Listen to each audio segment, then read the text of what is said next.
এজন্য যুবকরা চাইলে অনেক কিছু করতে পারে। তোমাদের উপর নির্ভর করছে আগামীর ভবিষ্যৎ। যুবকরা যদি ইসলামের পথে আসে ভালো থাকবে বাংলাদেশ।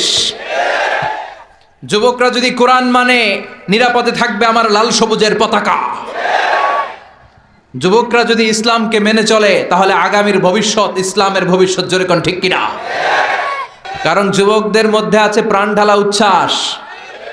মুরব্বীদের স্বাদ আছে কিন্তু সাধ্য নাই।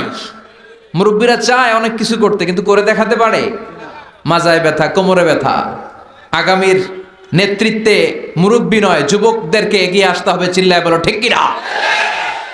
যুবকদের রক্ত গরম, তারা চাইলে একটা বিপ্লবকে নেতৃত্ব দিতে পারে। They can lead a revolution.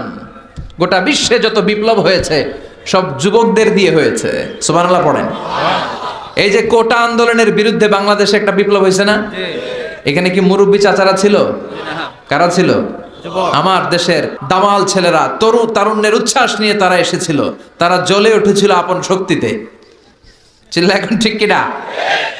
তো মুসলিম যুবকদেরকে জ্বলে উঠতে হবে আপন শক্তিতে।